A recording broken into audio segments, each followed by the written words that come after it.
दोस्तों, लोग सच ही कहते हैं कि किस्मत कब पलट जाए कोई नहीं जानता। मेरा नाम अर्जुन है। 2 साल पहले मेरे बड़े भाई का एक एक्सीडेंट में देहांत हो गया था। भाई की मौत के बाद हमारी पूरी हंसती खेलती गृहस्थी बिखर गई थी। खासकर मेरी भाभी पायल की, वो टूट कर बिखर चुकी थी। हाँ दोस्तों, टूट कर बिखर चुकी थी। उनकी सूनी मांग और उनकी सूनी कलाई देखकर मेरा कलेजा कांप जाता था, पूरी तरह से कांप जाता था दोस्तों। गांव समाज की बातें और माँ बाप की जिद के कारण मैं झुक गया। समाज की मर्यादा को बचाने के लिए मेरी शादी मेरे ही भाभी से करा दी गई। कल तक जिन्हें मैं भाभी कहता था, आज वो मेरी पत्नी बन चुकी थी दोस्तों। हाँ, पत्नी। तो दोस्तों, अगर आप सब्सक्राइब नहीं किए हैं तो प्लीज़ सब्सक्राइब कर दीजिएगा चैनल को। शादी की पहली रात को जब मैं झिझकता हुआ कमरे के अंदर गया तो पायल बेड के कोने पर घूंघट गिराए बैठी थी। मैंने धीरे से उनका घूंघट उठाया। उनकी बड़ी बड़ी आंखों में आंसुओं की बूंदें जमी हुई थी। मैंने उनके कांपते हुए हाथों को अपने हाथों में लिया और बहुत धीरे से कहा, पायल, मैं जानता हूँ कि भैया की जगह मैं कभी नहीं ले सकता, लेकिन आज मैं वादा करता हूँ कि तुम्हारे इस अर्जुन के रहते तुम्हारी आंखों में कभी भी आंसू नहीं आएंगे, कभी नहीं। मेरी बात सुनते ही इन्होंने अपनी आंखें बंद कर ली और मैंने आगे बढ़कर उनके माथे पर अपने पहले सुहाग का एक गहरा किस कर दिया, गहरा चुम्मा ले लिया। हाँ दोस्तों, शुरुआत में हमारे बीच एक अजीब सी झिझक थी, एक अजीब सी झिझक।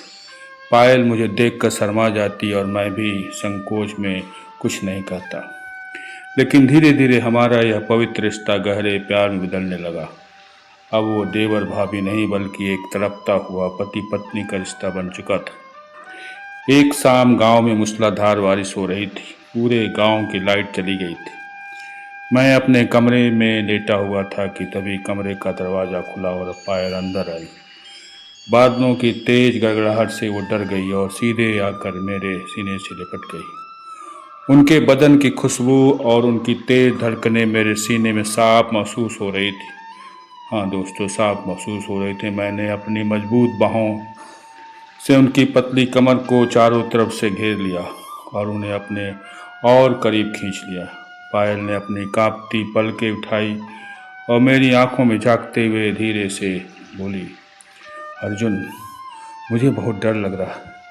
मुझे कभी दूर मत जाने देना। तुम्हारी छाती से लगकर मुझे दुनिया का सबसे ज़्यादा सुकून मिलता है, बहुत ज़्यादा सुकून। हाँ दोस्तों, मैंने कहा, पायल, अब तुम्हें डरने की कोई ज़रूरत नहीं है। तुम सिर्फ मेरी जिम्मेदारी ही नहीं बल्कि मेरी धड़कन और मेरा पहला और आखिरी प्यार भी हो। हाँ पायल। मैंने उनकी बात शुरू होने से पहले ही, वो कुछ बोलती उससे पहले ही, अपने होंठ उनके सुर्ख लाल होंठों पर रख दिया और एक बहुत ही लंबा, गहरा और रूहानी किस होंठों पर ले लिया। वह शर्मा कर अपनी बाहें मेरी गर्दन में डाल दी। उस अंधेरे कमरे में बारिश के शोर के बीच हमने रोमांस की सारी हदें पार कर दी थी, सारी हदें।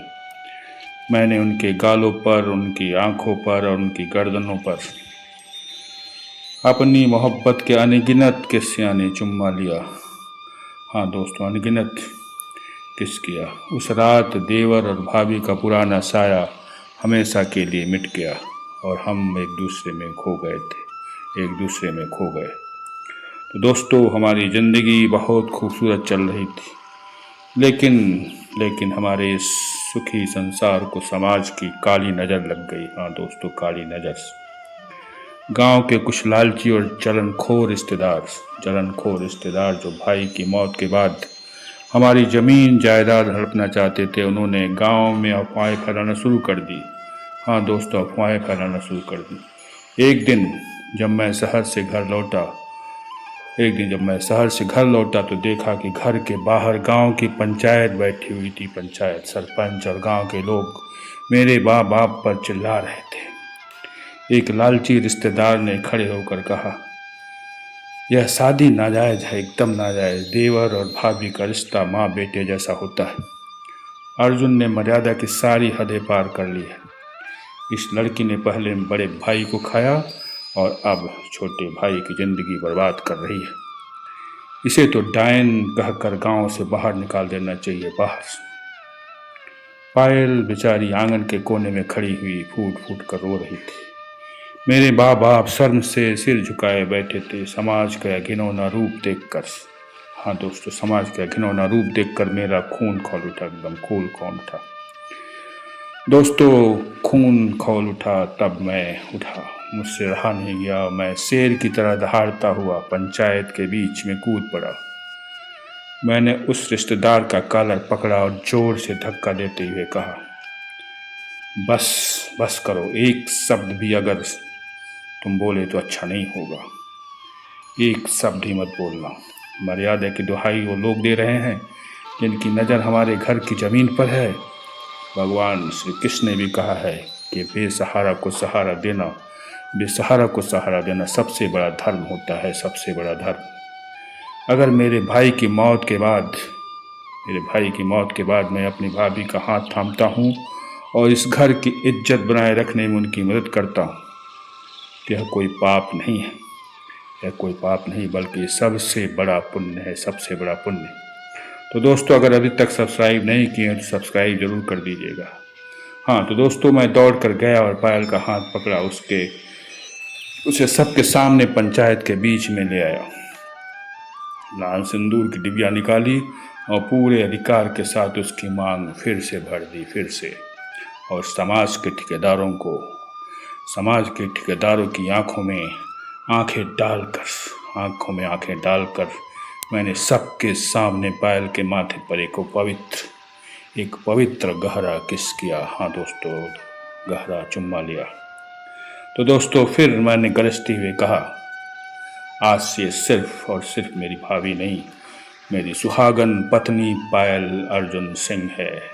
अगर किसी में दम है तो इन्हें इस घर से निकाल कर देख तो ले। मेरा यह रौद्र रूप और सच्चा साहस देखकर पूरा गांव सन्न रह गया, सन्न। सरपंच ने अपना सिर झुका लिया और बोले, अर्जुन ने कोई पाप नहीं किया, इसने तो मरते हुए परिवार को बचाया है। यह शादी पूरी तरह जायज है, जायज। नफरत करने वाले लोग अपना समूह देखकर वहां से भाग खड़े हुए। हाँ दोस्तों, भाग गए। तो दोस्तों, उस दिन समाज हार गया और हमारा सच्चा प्यार जीत गया। हाँ दोस्तों, उस दिन समाज हार गया और हमारा सच्चा प्यार जीत गया। आज हमारी शादी को 3 साल हो चुके और हमारी गोद में एक प्यारा सा बच्चा भी है। पायल अब इस घर की मालकिन है और उनका मान मैं हूँ, उनका सम्मान मैं हूँ। तो दोस्तों, समाज की झूठी रूढ़ियों और मर्यादा के नाम पर किसी बेसहारा की ज़िंदगी बर्बाद करना पाप है दोस्तों, पाप। अगर आपके इरादे साफ हैं और आपकी मोहब्बत सच्ची, तो दुनिया की कोई भी पंचायत आपका बाल भी बांका नहीं कर सकती। हाँ दोस्तों, बाल भी बांका नहीं कर सकती। अपने सुहाग, अपनी मोहब्बत की ढाल हमेशा बने रहिए। हाँ दोस्तों, अपने सुहाग और अपने मोहब्बत की ढाल हमेशा बने रहिए। तो दोस्तों, अगर आपको